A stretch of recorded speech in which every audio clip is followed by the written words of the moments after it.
Muchos son los habitantes de los llanos que cuentan haberlo visto sobre todo en verano, época en que la sabana venezolana arde bajo el rigor de la sequía y el silbón se sienta en los troncos de los árboles y recoge polvo en sus manos. Pero es principalmente en los tiempos de humedad y lluvia cuando el espectro vaga hambriento de muerte y ávido por castigar a borrachos y mujeriegos y a una que otra víctima inocente. Y es que cuentan que a los borrachos les succiona el ombligo para beberse el aguardiente que ellos ingirieron cuando se los encuentra solos por el llano, y que a los mujeriegos los despedaza y les quita los huesos y los mete al saco donde guarda los restos de su padre. Algunas versiones dicen que es como un alargado gigante de unos 6 metros, que camina moviéndose entre las copas de los árboles mientras emite su escalofriante silbido y hace crujir, dentro de su viejo y harapiento saco, los pálidos huesos de su infortunado padre. O, según afirman algunos, de sus múltiples víctimas. Otras versiones dicen que, sobre todo a los borrachos, se les presenta como la sombra de un hombre alto, flaco y con sombrero.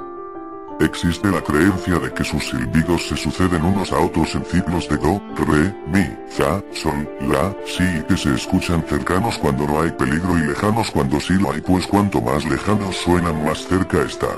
Unos piensan que escuchar su silbido es un presagio de la propia muerte, que puede oírsele en cualquier sitio y hora y que si lo oyes lejos entonces no te queda más salvación que el ladrido de un perro. O, para otros más optimistas, también el ají, un fruto rojo y muy picante que se emplea como condimento, y el látigo.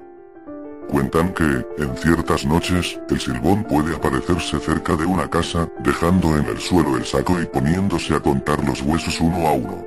Si una o más personas lo escuchan, no pasará nada. Si nadie lo escucha, al amanecer un miembro de la familia nunca despertará. En los llanos orientales de Colombia, donde la llaman el silbador, creen que es el alma errante de un mujeriego parrandero que murió en soledad. La gente afirma que él busca la compañía de alguien que a esas horas de la noche ose cabalgar. Pero aquella versión amable es una excepción, pues, también en Colombia, otros dicen que el silbador persigue a las embarazadas, que su silbido penetra los oídos e infunde frío y que, si alguien lo escucha en tono agudo, pronostica la muerte de una mujer, mientras que si suena grave pronostica la de un hombre. En cualquier caso, esa mujer u hombres es generalmente alguien conocido por parte de quien ha escuchado el silbido.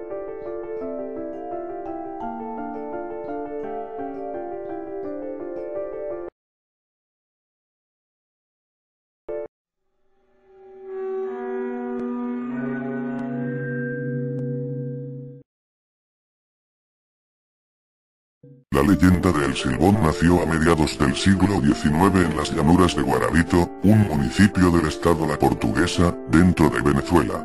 Después la leyenda migró a los llanos de Cojedes y Barinas y hoy en día inclusive se la encuentra en ciertas zonas de la llanura colombiana.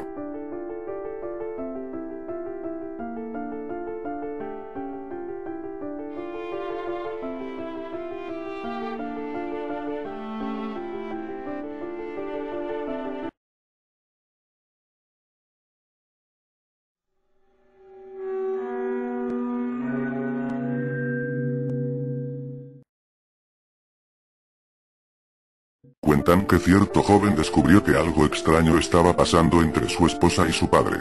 Unos dicen que el padre la había golpeado, pero generalmente se cuenta que la violó y que, cuando su hijo lo encontró cometiendo el crimen, únicamente se justificó diciendo: "Lo hice porque es una regalada, mujer fácil". Entonces la cólera del joven se desató y ambos comenzaron un combate cuerpo a cuerpo, golpeándolo en medio de la lucha con un palo y asfixiando a su padre con este, que yacía en el suelo tras el golpe, apretándolo con ferocidad hasta que dejó de respirar y el abuelo, que había escuchado toda la pelea, pues se encontraba cerca, fue corriendo a ver qué pasaba y se encontró con el atroz parricidio. Conmocionado, juró que castigaría al joven, quien siendo de su propia carne y sangre, osó dar muerte a quien le transmitió la vida y así, poco tiempo después se encargó de que el homicida fuese atado, dándole entonces una lluvia de latigazos. "Eso no se le hace a su padre y maldito eres pato a la vida", le dijo antes de frotarle ají en las heridas y echarle al perro tureco para que lo persiguiera. Según la leyenda, el espíritu del perro le perseguirá hasta el fin de los tiempos y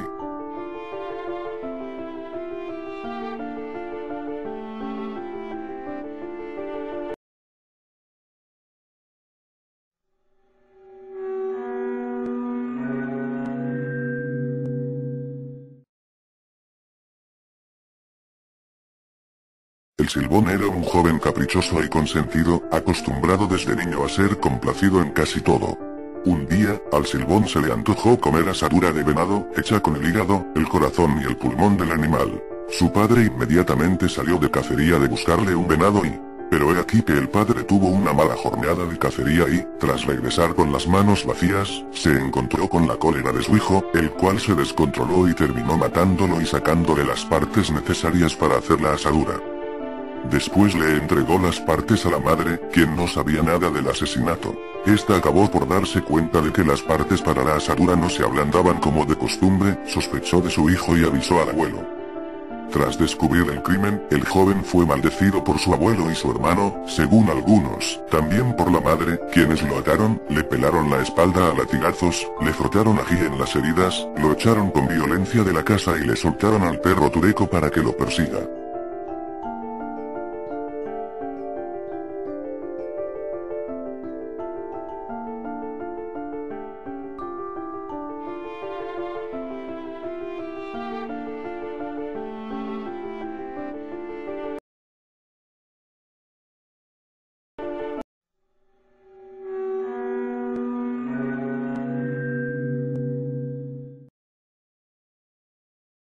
Dicen que el Silbón era un muchacho mimado, un joven que había crecido con tales excesos de libertad que, en su adolescencia, se fue de casa simplemente porque le apetecía ver mundo y hacer lo que le diera la gana. Fuera de casa, el Silbón llevó una vida libertina en la que las fiestas, los excesos de alcohol y el sexo desenfrenado y promiscuo estaban a la orden del día. Como era violento, cuentan que mató a varias personas y que por ello estuvo muchas veces en prisión, no se sabe cómo salía tan rápido. Pero finalmente el Silbón se cansó de todos los golpes y maltratos que le costaban los excesos de su vida pendenciera y libertina, por lo cual un buen día volvió al rancho de sus padres y allí, pese a todas sus atroces proezas, fue recibido con alegría y afecto. Ya pasados algunos días, el Silbón invitó a su padre de cacería, y, cuando estaban algo adentrados en el bosque después de que el muchacho guiara al padre por un buen rato, encontraron un árbol delgado y torcido que les obstaculizaba el paso. Surgió entonces el siguiente diálogo entre el hijo y su padre. «Papá, ¿por qué no enderezas ese palo? Está atravesando el camino. ¿Por qué no lo enderezas?» «Ay, hijo. Ese ya no se puede enderezar, debía hacerse cuando estaba tierno, cuando estaba chiquito, ya está muy formado y crecido, ya no se puede». «Ah. Si usted sabía que las cosas torcidas se enderezan cuando están pequeñas. ¿Por qué entonces no me enderezó cuando podía, cuando estaba a tiempo? Usted me dejó crecer malo, torcido y caprichoso y no sabe cuánto he sufrido por eso. He tenido que matar tanta gente y sufrir tantos golpes para estar vivo ahora y, llegado el momento, el hijo le confesó al padre que pensaba matarlo, que tenía que vengarse por todo lo que había sufrido por culpa de él.